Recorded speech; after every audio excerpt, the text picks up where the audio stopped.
Hi, and welcome to episode 94. Wow, we're almost at 100 of Woo! C3 Crystals, Cauldrons, and Cocktails. I'm Wren, And I'm River. and this week we are going to talk about, wow, I'm already messing it up. This week we are going to talk about some more about spirit animals, Yes. and more specifically, ravens, crows, and bears. Yes. These were actually requested by one of Yes. our listeners. So Yes, we so thank you, and we hope that we do justice, even though I've already messed up the intro. But first, what are we drinking? I forgot to I'm just drinking wine. I forgot. Yeah, it's kind of a scramble this week where we're all so busy, and so I just have some sweet tea. Y'all, we're going on vacation, and Yeah. our husbands are letting us go together, all of us, and they're And crazy, I think. There's so much that has to happen. I know, right? Because we're boarding our dog for the first time. Like, I've never boarded a dog before. And so I have a lot of nerves and anxiety. So it's been a whole couple weeks trying to plan that. And that's been stressful. And my car needs an oil change before we go driving. So I have to schedule that. It's everywhere. We're all over the place. Plus we have work, like you have work. Oh gosh. I bought $302 worth of liquor. Oh my God. You literally looked at us and were like, okay, we're not going to drink. We'll drink, but you guys can bring We're not going to go wild. We're going to, you guys can bring what you want. We'll bring what we want and we'll work with that. And if there's anything missing, there's liquor stores there. So we'll just buy whatever we need. Yeah. $300? Yes. You're a mess. What happened to the plan? I went just to look to see, because we're trying to reward our husbands for allowing us to go on this week-long vacation together God. Maybe hopefully do it again in the future. So we were trying to, we're not going to get too wild. It's going to be a nice vacation. Well, I just bought $300 worth of liquor. Oh my God. Well, I mean, I'm strictly just on when you said, okay, we'll split the cost of, alcohol. You bring yours, we'll bring ours. We were like, okay, cool. We'll grab my husband some beers. I might grab some Moscato. Okay. I'm just kidding. I'm just kidding. Sure. I was like, I'll grab some Moscato, and then I mainly want to drink my sweet teas and all of that. I'm on that whole thing. Yeah, but it's my be fixation drink right now. My pina coladas, my homemade pina coladas. Yes. We'll have to post that. Recipe's really recipe. Good. It is. It is very. I don't know. Good. It's a sacred recipe. It really is. It's spot on. They are the best. You can't buy pina coladas like that anywhere. At a bar, you can't do it. It's perfect. It's the perfect amount of coconut, pineapple. And the mixes tend to taste soapy to me. They taste like soap. They don't 100% taste accurate. And it's probably a bunch of the preservatives. You can't really preserve pina coladas, literally coconut and fresh pineapple. How can you put that in a mixer? But yeah, so wow, okay. Okay, moving on. Let's talk about spirit animals. Yeah, let's talk about spirit animals. So, let's get into what are spirit animals. Okay. So the concept of spirit animals, also known as power animals or power totems, originate from various indigenous cultures and shamanistic traditions. Yes. And I've actually heard spirit animals and totem animals, and I'm not sure are they 100% exactly the same thing? They're just two different names for the same thing? I think they're the same name. Based on what I was researching and what sites that I went, they are also known as these two things. So they're all the same thing. Now, I do want to reiterate. I want to tell y'all. We haven't even gotten into my $302 worth of alcohol yet. I'm drinking sweet tea. I just want to tell y'all that this is of indigenous cultures, not, I mean, there was a whole uproar when it started coming out where people were like, oh, that's my spirit animal. A turtle's my spirit animal, blah, blah, blah, because they weren't really understanding where it came from. And what this term is called. Now, there's a lot of speculation and a lot of other beliefs, you have to only work in this type of culture. You have to be of this culture to be able to say you have a spirit animal. The closed practices, is that what it's called? Yeah, but I just don't know where I quite lie with that, because I do believe people do have a draw to those animals, and I think like so those too. have meanings, and you take it what you will.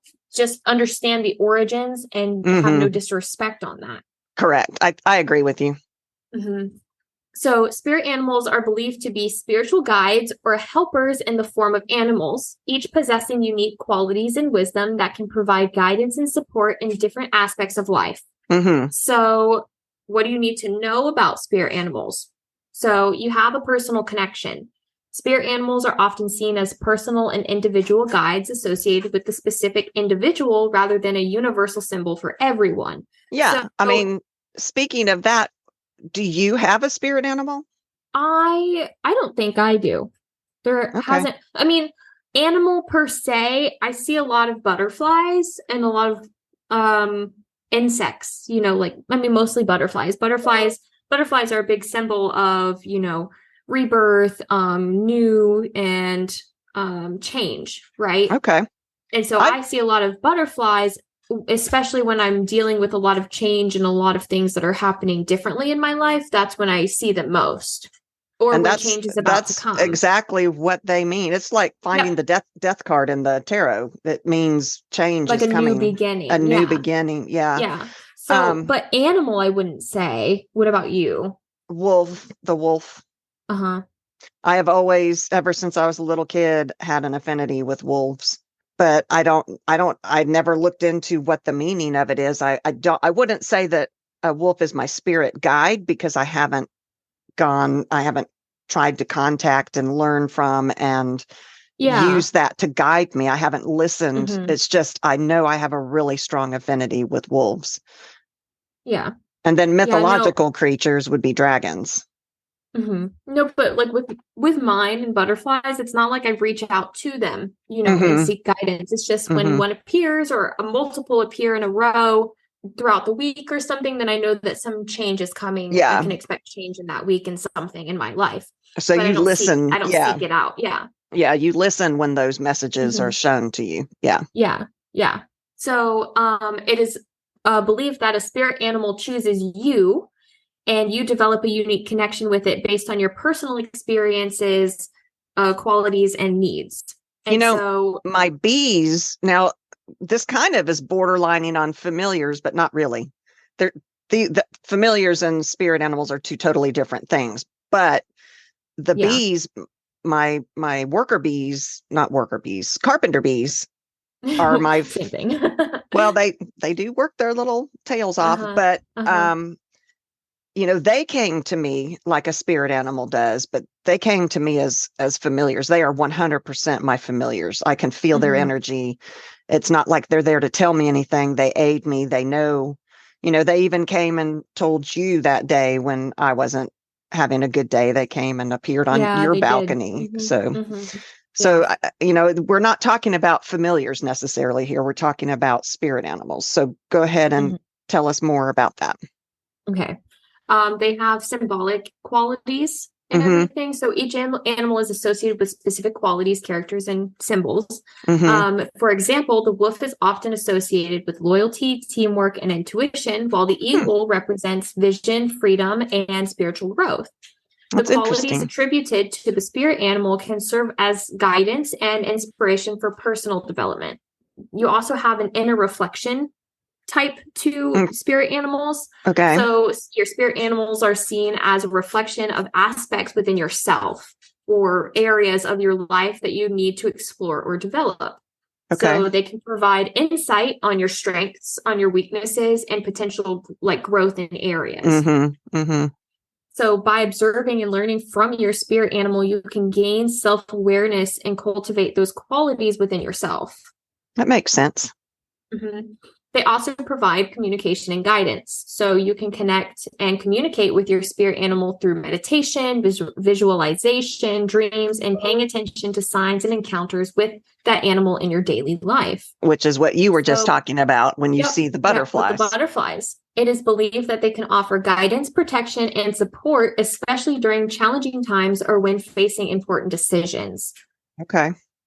So you can have multiple spirit animals. It's possible to have multiple at different times in your life for different purposes. So each spirit animal may offer different unique guidance and support depending on your situation. So you might not always need one. You might need another that supports you in other areas of your needs in that time. Okay. That makes sense. Okay. Mm-hmm. And you need to have respect and gratitude for your spirit animals. It's very important to approach your spirit animals with respect and gratitude. And it's important to cultivate a relationship with them through acknowledgement, offerings, and honoring their presence. You know, you could leave little pieces, orange slices for your butterflies. I could. They love sugar oranges. water. Or sugar water. Mm-hmm. Yeah, but the problem is, on my balcony, we just get a lot of squirrels. Yeah. And a lot of birds. And so I don't want to invite those types of predators. Things Yeah. When I a quick blurb about a butterfly. When my friend came over, we were at the pool and a butterfly came over and landed on my hand. Neat. Yeah. Do you remember what color it was? Didn't we talk about the colors? It was like a baby monarch. So it was orangey and the oranges and yellows and stuff in it. Okay. He was a little tiny guy. It wasn't it wasn't grown yet. Yeah, it came and landed on my hand while I was in the pool. So cool. Yeah, we were laying there, landed on my hand, it flew away and landed on a pool toy next to in the pool. Okay. Yeah. How fun. Okay. Yeah.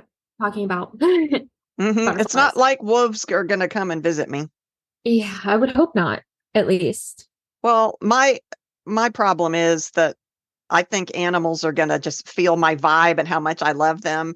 And so they're, bears I would rely on that. I would not rely wolves, on that. Oh, they're going to love me just like I love them. Yeah.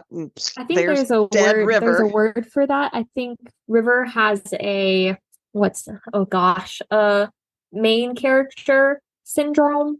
Really? Where you think you're the main character. So in movies, main characters, they always have that influence where, the bear actually does like them because they are friendly with animals. You have that type of complex. I do. I think I really do. Oh, how funny.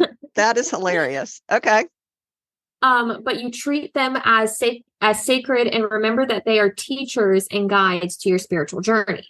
Okay. And then there's always a different level of personal interpretation. So the interpretation of spirit animals is highly subjective mm-hmm. and can vary among individuals and cultures. Mm-hmm. The key is to trust your intuition and personal connection with the animal, as the meaning and significance may differ from person to person. Well, that makes a lot of sense. Yes. It's worth noting that spirit animals are not the same as physical animals in the natural world. Oh, so maybe wolves can come visit me, in my dreams and stuff. Yeah. Okay. Just not in real life, please. No. Well, I did go to a wolf sanctuary one time, which was really sad in one aspect. Although they were rescued wolves, they wouldn't have lived. Yeah, they were being helped. But it's still sad to see them in captivity. But it was really cool to go and visit them. I got to pet them. And their coats, you would think, they would be soft like a dog. But they are very rough coated, mm-hmm. which is that outer level. It's coat. that thick, that mm-hmm. helps protect them. Mm-hmm. Mm-hmm. Yeah. I'm not trying to compare my corgi to a wolf. She probably thinks she's a wolf. Probably, but her coat, she has 3 coats, for mm-hmm. protection, and her top coat, when it's not, shampooed and conditioned like, a house pet is. Right. It's very rough and especially in the sun and in heat, it gets this coarse thickness to keep her cold. And underneath. To keep the rain from penetrating. Bears are that way mm-hmm. too. When I was doing research on bears for this episode, they mm-hmm. have the layers of fur as well. And that top coat is to keep the water from penetrating and that kind of thing. So you're absolutely right. Yeah. So my corgi's a wolf, apparently. No, just kidding. Um, and so there are symbolic representations of qualities and energies that reside with spirit animals. And the concept of spirit animals can be a meaningful tool for self-discovery, personal growth, and connections with the natural world and its wisdom. Okay.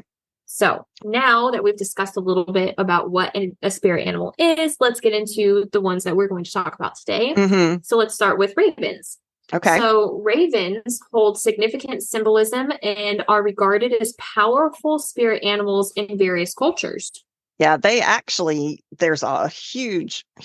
there is a very rich history in mythology and folklore with regards to ravens. And they often appear as very powerful and enigmatic figures. Like, did you know in Norse history, the raven is associated with Odin, who is the god of wisdom, war, and death. And he's often depicted in pictures with two ravens by his side, Hugin and Munin. And I don't know if I'm not a Viking, so I don't know how to pronounce that. But they serve as his eyes and ears and bring him news from the 9 realms.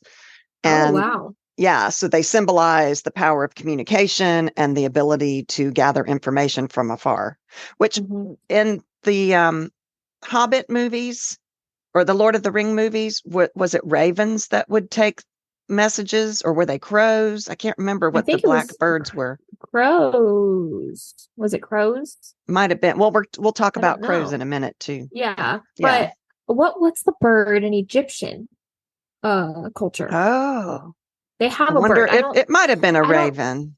I'm picturing a raven, but I could just be completely wrong. I don't know. But while they share some similarities with crows, ravens have their own unique meanings and interpretations. So some things that are associated with ravens are like magic and mystery.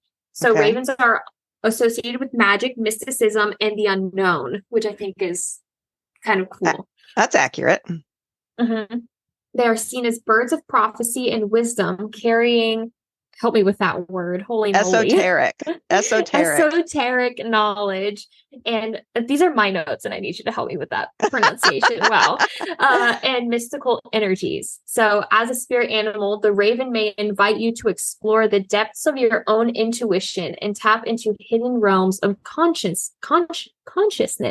Yeah, I think our listener that was curious about ravens has a connection. I think the raven may be his spirit animal.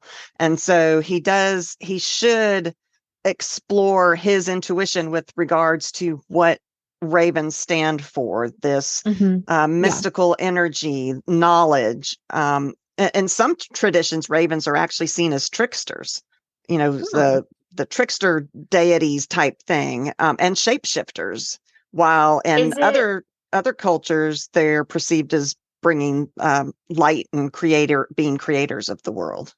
Which is the bird? Which bird is it that laughs at you? Is that a crow? I don't know. They laugh at people. Crows, and I know we're not on crows, but crows have like a photogenic memory. Ravens, I think, photographic might as well. Memory, and they remember you facially. I have a story later to tell you. Okay. I don't remember if it was ravens or crows, but I found a story, but I'll get to it when we get to that. Okay. Ravens are often seen as a symbol of transformation and rebirth. They are connected to the cycles of life, death, and renewal. Seeing a raven as a spirit animal may signify a period of significant change and transformation in your life, encouraging you to embrace the process and emerge stronger and wiser. That's interesting. So our listener might be in a time of flux, maybe. Interesting. Okay. Ravens are highly intelligent birds known for their problem-solving abilities. And so they are mainly on intelligence and adaptability. So they are adaptable and can thrive in various environments. As a spirit animal, the raven may represent the need to use your intelligence, resourcefulness, and adaptability to navigate challenges and find innovative solutions. So basically, if our listener is seeing ravens, The ravens might mean, look, you're smart enough to get yourself out of this. You know what's going on in your life. You can come up with a way to move forward, or if it's a sticky situation, or it may just be that they are there to acknowledge our listeners' intelligence. It might not be that our listener has to get out of a situation. It might be that he's connecting with them because he's intelligent, they're intelligent, that kind of thing. Yeah, I know there's some instances where like I'm struggling with a choice. Now I know which one I should choose, but I don't want to choose that one because of like I am a person who likes to, avoid conflict, non-confrontational. And so I know what Libra. I should choose. Yeah. I know what I should choose, but I don't want to choose it because there's going to be a lot of confrontation to get from where to where I need to go. And so seeing a raven be like, okay, you know where you need to go. You just need to deal with it and come up with a solution as to, buckle up, how to get there. That'll make you feel better. Brace for impact. Yeah. Ravens are considered powerful guides and messengers between the spiritual and physical realms. So they can symbolize the importance of listening to your inner voice, following your intuition, and connecting with your higher wisdom. The raven may encourage you to trust your instincts and seek guidance from within. Okay. Which I know sometimes we all like to ignore what we do. Our gut feeling, essentially. Ravens are often associated with protection and guardianship. They are believed to have a watchful and vigilant nature, warding off negative energies and providing a sense of safety. Okay. So as a spirit animal, the raven may serve as a protective guide, helping you navigate through challenging and uncertain times. Okay. Ravens are highly vocal, and I can attune to that. They're loud. They're loud and have a diverse range of calls and sounds, which I think that's what goes into the intelligence of these birds too. Like they can communicate on a different level than what we can even realize. Right. So they can symbolize the importance of effective communication and expression. And so the raven as a spirit animal may encourage you to speak your truth, communicate clearly, and express yourself authentically, which I like that one. I like that one a lot because I feel like a lot of times, even myself, I'm not being like my authentic self when I'm in certain situations, and I need to be my authentic self. Yes, because a lot of us don't even want to acknowledge the truth. We don't want to see, like you were talking about, not wanting to make that choice because it's going to be hard. And I think that maybe the raven is trying to tell you, look at yourself, be true to yourself, and you can get through this, move forward. Yeah. On this topic, I've been watching, the shows that I've been telling you about, like they go and do like haunted investigations, and they bring in a medium and they're all relatively my age. And so it's very interesting because it makes me think like what could I do and achieve if I open myself up to that world that they are experiencing. And what that medium does is she's really good about like she can see these things, she can hear them, she's very in tune with that world, and it makes me want to do it because I know it's so scary though. But I'm scared. Yeah, exactly. Will is one of our listeners, and he works in a hospital and has all kinds of I don't want to say powers, but he can see the dead, and that just is very scary to open yourself up to that. Yeah. It's scary to think about. But while I was doing these notes, it was sort of like what you should do and express yourself authentically. And you have I've been holding myself back from this part of myself because I'm scared. Right.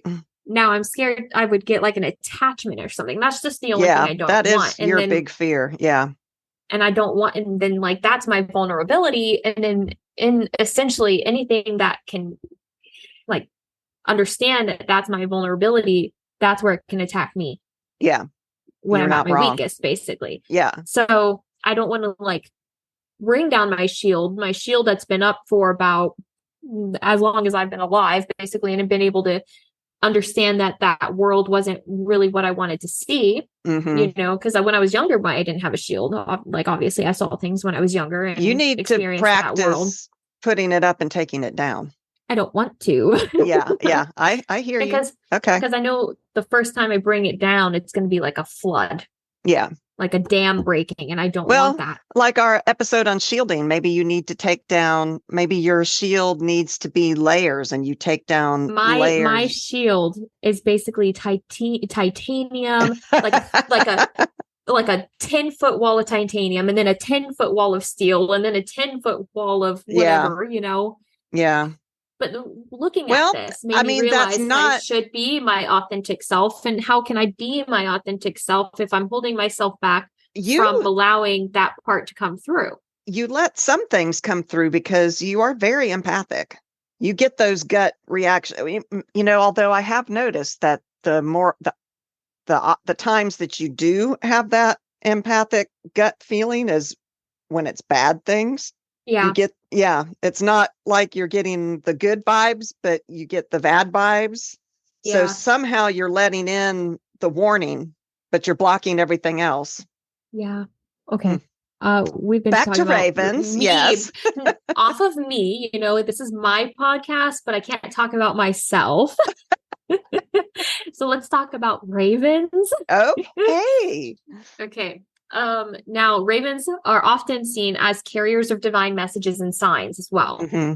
So their appearance may indicate that significant synchronicities or meaningful events are unfolding in your life. Mm-hmm. And pay attention to the messages and signs that ravens bring, as they may hold important guidance and insights. I think that's very important. Like, I don't know, I feel like we just gave you a lot on what a raven can do. Like, you're like, oh, okay, intelligence. Oh, okay, guidance and insight. Oh, okay. It's like one thing after another. What do you hone in on? What do you pay attention to when you see a raven or a raven over time? I think that's subjective too, which I feel like if you journal, that would help you pinpoint maybe what the raven is trying to tell you. Journaling, I am a big proponent of journaling. But if you want to incorporate ravens into your practice, what can you do to do that if you're interested in what we just told you? So you can invoke the energy of a raven during times of change or when you're trying to let go of old patterns or habits. You can put pictures of ravens on your altar. You can work with a raven as your familiar. Ravens can serve as powerful allies and provide guidance and protection in your spiritual journey. Use raven imagery in your spells and rituals. You can incorporate raven feathers, stones, or other raven-themed items into your magic to tap into those correspondences and the energy of these beautiful, powerful birds. You explore the symbolism of ravens in your meditations and journaling. Reflect on the ways that ravens represent transformation, communication, and the shadow side of yourself, and consider how these themes apply to yourself. That's what, like you were just saying, we kind of dumped a whole bunch of information on you, but what you need to do is sort through that and think about, okay, what's going on in my life right now, and what can it be telling me? What can it be meaning to me? You can connect with ravens in your local area. Spend time observing ravens in the wild, getting to know their habits and behavior. You can do research, read books. National Geographic has some wonderful things on ravens. This can help you help you develop a deeper understanding of these birds and how to connect with their energy on a more personal level. Now, did you know ravens and crows often bring gifts to people that have been kind to them? I have heard several stories about this where people will feed the ravens or crows and they'll bring them gifts like from nuts to bottle caps to ribbons. One lady said one brought her a little toy Santa Claus. Who knows where the bird came up with that one? Oh my gosh. And this one girl, I think she was 12, and she rescued a baby raven and nursed it back to health until it was able to fly. And it still to this day comes back and visits her and brings her gifts. They remember. Aww. Yeah. Oh yeah. They remember. They're smart. Yes. So are we done with ravens? I think so. Let's move on to crows. Okay. Crows. So crows hold a significant symbolism in many cultures and are regarded as powerful spirit animals. Did you know, you probably did. I bet all our listeners know this too, but a group of crows is called a murder. I didn't know that. Yeah. So Yeah. what do you call two crows? What? An attempted murder. Okay. On those episodes where you weren't here with me, I would tell a joke and then I would be like dead silence because there's no one here with me to laugh. And then I would go, so you just, it's like you're like, okay, let's move on. it was funny, but we're moving on now. Yeah. Okay. So here are some common interpretations associated with crows as spirit animals. So they have wisdom and higher perception and perception. Mm-hmm. And crows are often associated with wisdom and intelligence. Mm-hmm. So they are considered to be keen observers and possessors of ancient knowledge, which I could see it. You stare into the eyes of a crow and you're like, you know something. You know something. Mm-hmm. And then as a spirit animal, the crow may encourage you to seek wisdom, expand your knowledge, and gain a broader perspective on life. Mm-hmm. So, and then crows are known for their adaptability and ability to thrive in various environments, which I guess is adaptability. That's all the same. They are associated with transformation and change, reminding you to embrace transition in your life, let go of what no longer serves you, and embrace new beginnings. So I feel like it's very consistent with also what ravens are, but in a little bit of a different way. They are very similar, and I should have thought of doing this before this episode, but I came across a post on Facebook, and it was talking about the differences between ravens and crows, and I read it, and I actually reposted it, but I don't remember the details. There are slight differences between them, but it sounds like their associations are very similar. Very similar, yeah. But crows are closely related with death and dying, which is another form of transformation. Yeah, that's another form of transformation. So, no, wait. I heard something. I don't know where I heard it. Maybe a previous podcast that I also listened to, or maybe I was talking to you. I can't remember. But I think it was another podcast where somebody was talking about death and how they mourn their living. Yeah. And how it was. That's actually my next little topic. I don't think it was, hold on. It was like when you die, it's a form of transition. So it's like the person's not gone. They're just in a different, like, we can't see them. You know how we've talked about, there are specific things we can't see because we can only see a certain spectrum of light. Spectrum, and so they're only gone in this spectrum, and they're in another one, sort of like ghosts where we can't see ghosts, but who knows how to even define a ghost, something like that. And I thought it was really cool because it was like, they're gone in this realm, but in another one, they're still here. So they're not gone. And it's just like a different way of mourning. Okay. Well, I think off of that, I have did you know about crows and mourning? Okay. Crows actually mourn their dead, which I'm not surprised. I knew that. I think all animals mourn their dead. Anyone who doesn't think that animals doesn't understand animals. I don't know. When I was younger, I rode this bus with this idiot. Yes, I will say he was an idiot. Now, I don't know how he is now because it was when we were like 12. And I remember I grew up with animals, and my animals always talk to each other, obviously. Like they communicate. They were most of them were dogs, right? And so we had about 2 dogs, and I was like, yeah, my animals like to, go and like go in our backyard, and one follows the other. So it's like they communicate with each other. And he looked me dead in the eyes and said, animals don't talk to each other. Wow. I was like, are you an idiot? Yes, he was. Yeah, I will say that. I mean, but to have because I was reading this and I'm like, wow, crows mourn their dead. And I'm like, duh. Every animal. Yeah, like all animals. Mourn. Like, have you seen like those sad videos where like, if a dog is hit on the side of the road and it had a buddy and the buddy won't leave it, it won't leave its buddy that's dead, but Like Yeah. that's mourning. Like that's Yeah. sad. And if the dog is sad for its buddy that's got hit by the car, like every animal mourns, I think. But crows actually hold funerals for their dead, which Aw. is fascinating. Yeah. This is like the first thing that popped into my head was a little crow body in one of the cars. What car? You know, like the cars where they put the coffins. I don't Oh, know the what they're hearse. called. The hearses. Yeah. Yeah. Like a crow body in there, and then like a crow driving. Like, okay. Sorry, And then disregard my brain.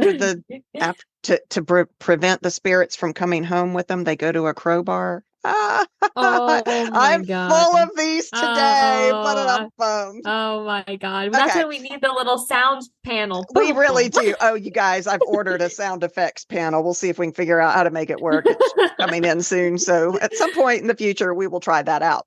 But when a crow finds the body of another crow, they start screeching. They call out to others in the area, and they all come. They all gather, and they all start screeching. And researchers think that it, in one case, is mourning, but in another case, it is to warn others of a potential threat.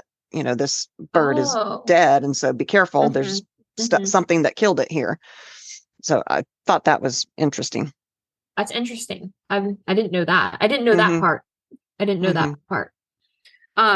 Crows are believed to possess heightened intuition and clairvoyant abilities. You know, so like heightened intuition is something I need. You know, I can kind of feel the clairvoyance when they look at you. You know that they know what you're thinking. It's like it's like they can read your mind. Yeah. Yeah. They can symbolize the importance of trusting your instincts, listening to your inner voice, and developing your psychic or intuitive gifts.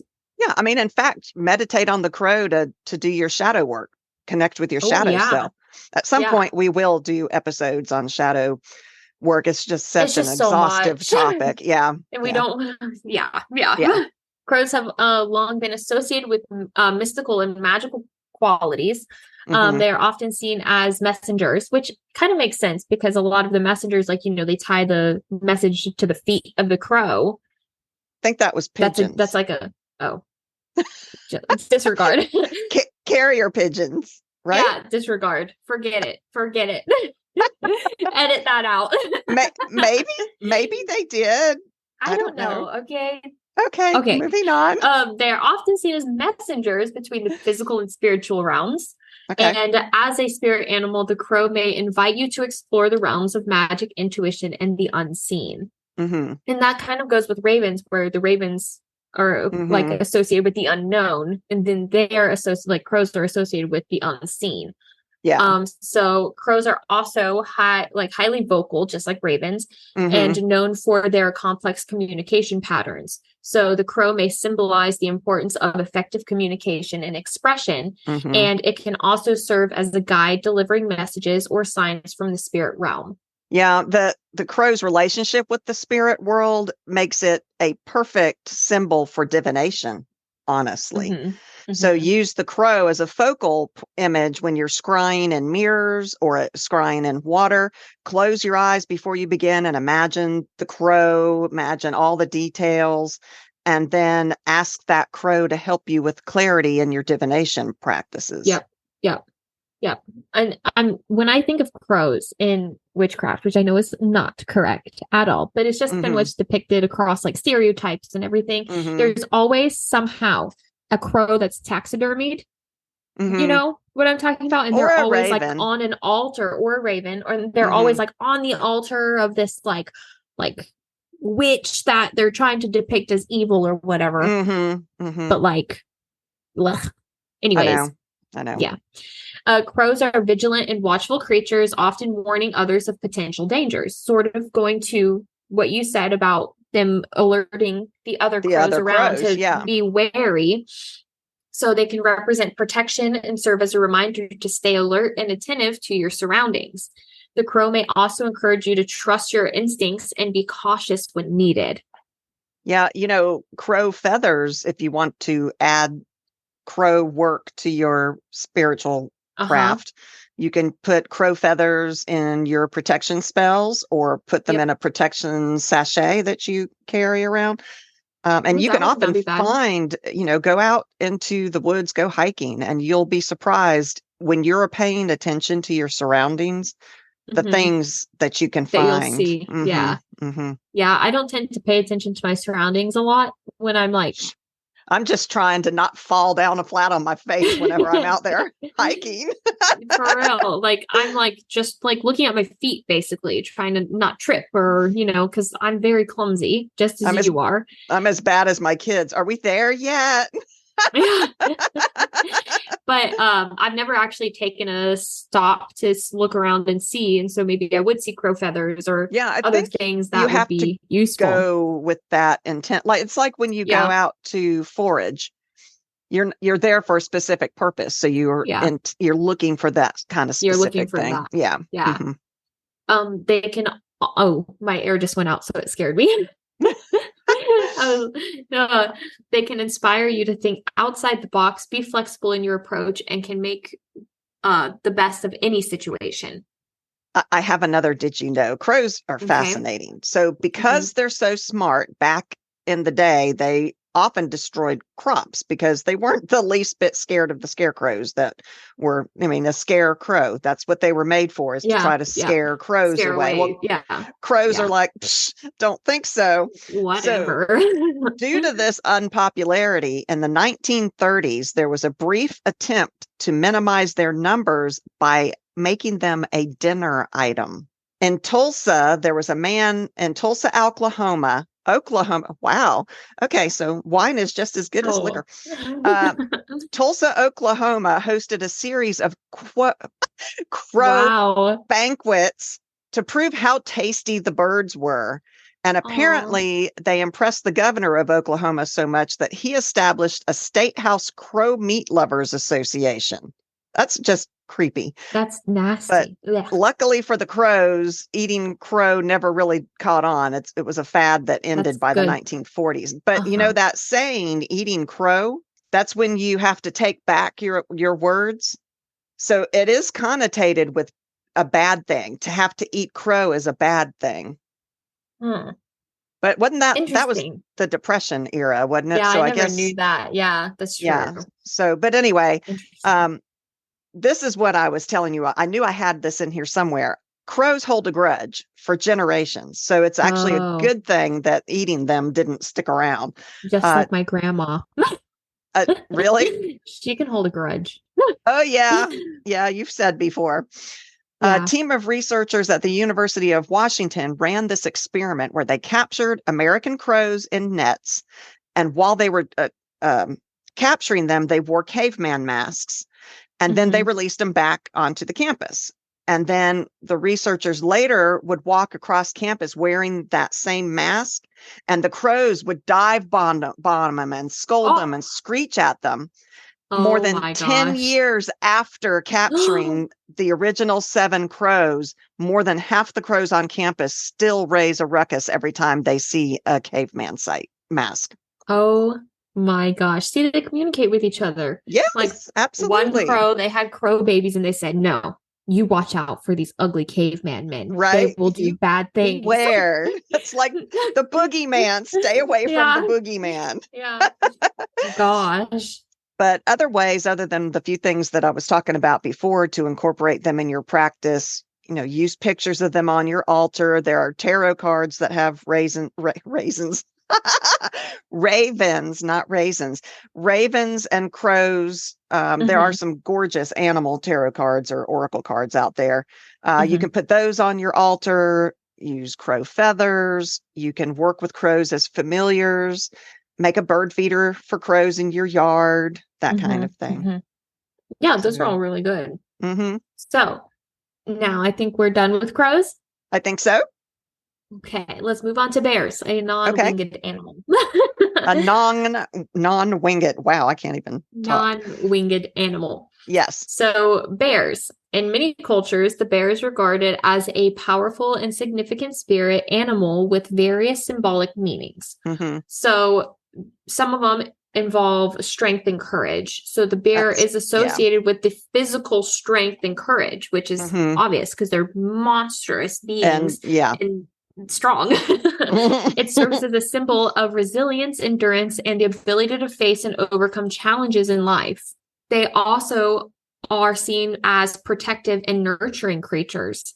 So, as a spirit animal, the bear can offer guidance and support in times of need, providing a sense of safety and security. Yeah, they are definitely very protective of family and home. I mean, that's why we're all warned, don't get between a mother and her cub. Yeah, for real. So they are an excellent creature to use for any spell work that you need safety and security and support in times of need. So, yeah. Yeah. Yeah. Bears are also known for their hibernation and solitude nature. I can't pronounce that word right now. My brain's not working. And she's drinking. Are you sure it's not a Long Island iced tea? I promise.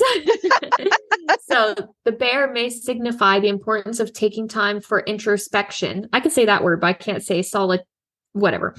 Self-reflection and inner exploration. So it encourages you to seek solitude and delve into your own thoughts and emotions, which I feel like a lot of people probably don't do that as often as we should. I think so. I mean, I think, that makes total sense since the bear does hibernate. And during hibernation, the bear sleeps and dreams, returning to the waking world stronger and renewed, ready to face the world. Did you know, actually, that bears in different regions hibernate differently? So, I think I knew that. Yeah, I mean, it kind of I had never thought about it, but logically it makes sense.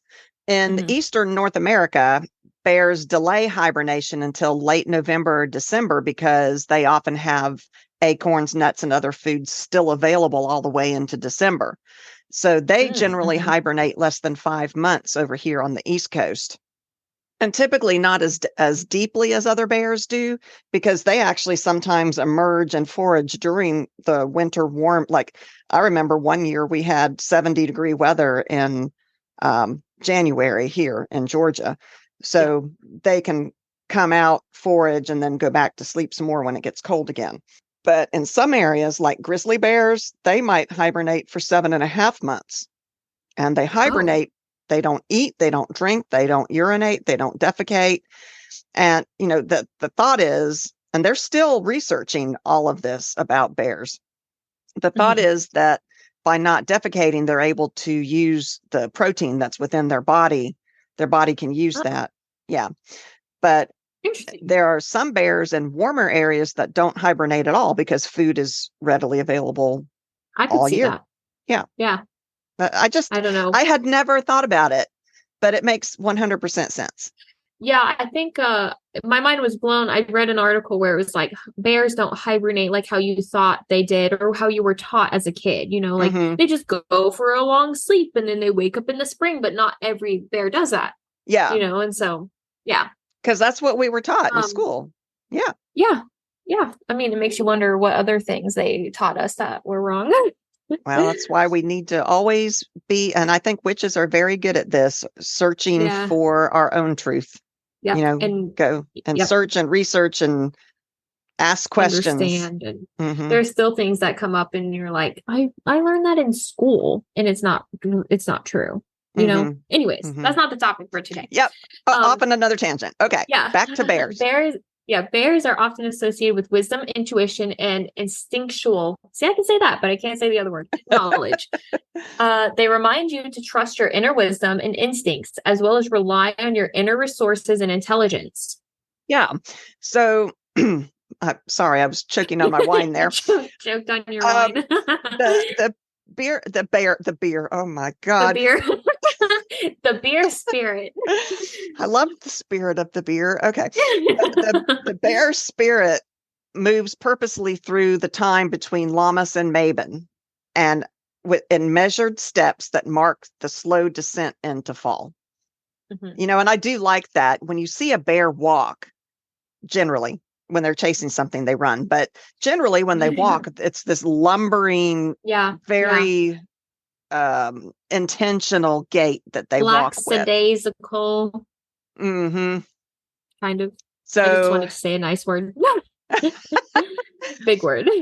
Yes, she can say some big words. But I can't say the word that I was struggling with earlier. I don't even know what solidarity. It was. I don't know what it was. Yeah, I don't know. It was an S word.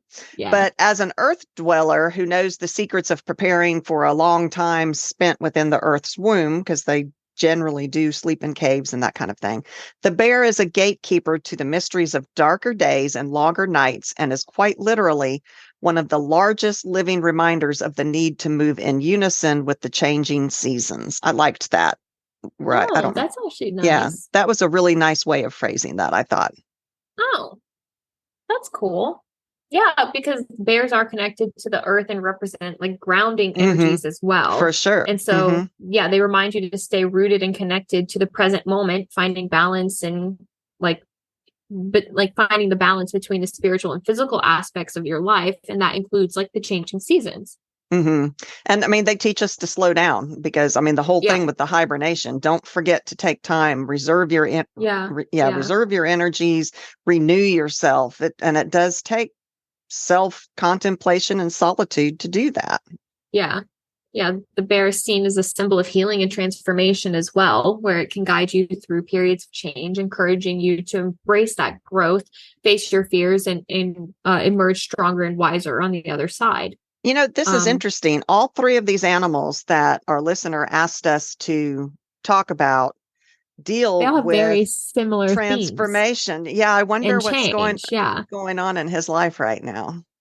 Interesting. I know that, bears, he said bears were kind of like lingering off to the side, like they weren't as prevalent anymore. But it was more the ravens and crows, I think, if I'm not remembering. If you remember right. Yeah. Yeah. The bears commanding presence and stature are often associated with leadership qualities as well. Oh, yeah. So the bear may signify your potential for taking a leadership role, being authoritative. Wow. And asserting your power in a positive and balanced way. You know what? For some reason, that makes me think of World of Warcraft, where with the shaman, the bear form is the tank that, they take on the bear form. Wait, is it not a druid? Oh, is it a druid? What did I say? I think you said shaman. Oh, druid. Yes. Druid. It's a druid. Yes. And they take on the bear form when they're assuming that leadership role of being the tank. That's true. Yeah. That's interesting. Yeah, they do. They take that role. And did you know bears have been known to eat almost anything? And I learned this because I watch all those Alaska shows. I'm fascinated. Reality TV. What can I say?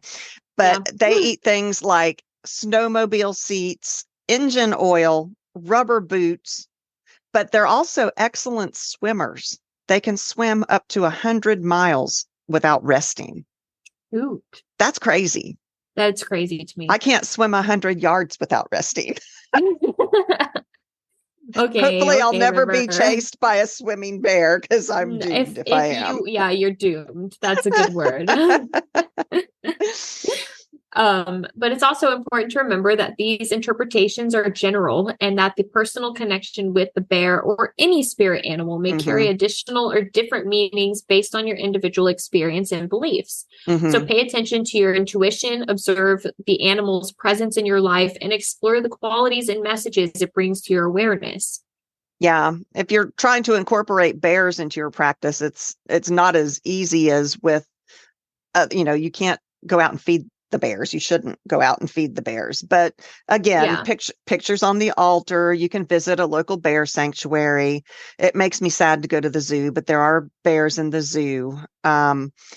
Work with Artemis. Yeah. I mean, you could visit a zoo that's like a sanctuary. Yeah, for like sure. A zoo sanctuary. And donate to it. I mean, if that's something, help the bears out there.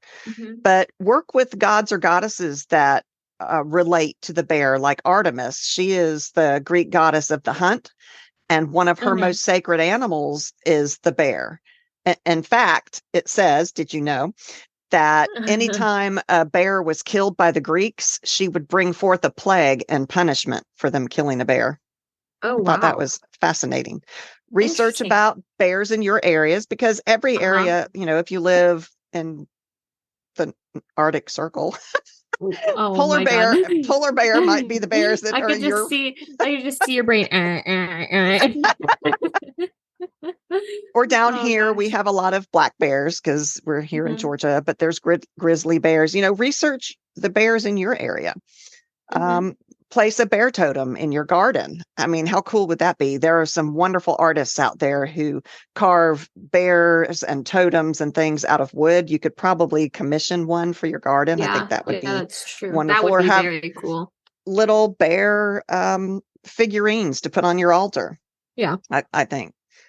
So, in conclusion, if any of these animals fascinate you, we encourage you to research them. I'm sure there are many more ways that you can incorporate them into the practice. Yeah. I'm sure I didn't think of half of them. We only skimmed like the top. Yeah, just the very, Yeah. very top. But every witch is different, so your imagination is the only limit. So, Yep. do you want to do the outro? Yeah. Thank you all for listening. Yes, thanks for listening. That's all we have on these spirit animals. I'm already messing up. You can find us at www.c3witchypodcast.com. There you can find everything associated with our with us. You can find us. You can find us. There you can find links to our social medias. That is Instagram, Twitter, TikTok, YouTube. I'm missing one, Facebook. And then Facebook, yes. You can also find our episodes there. You can find the details on our subscriptions. You can find our merch. You can find our newsletters. You can find everything. So what else am I missing? This is a mess. We just got a new subscriber. Thank you. I should say thank you. Lisa, thank you for your new subscription today. Which we're recording this. I don't even know when we're recording this, but thank you. You said our merch. I think I did everything. I think that's everything. So that's everything. Thanks for listening. We'll be back. We'll be back. And until then, stay witchy. Woo.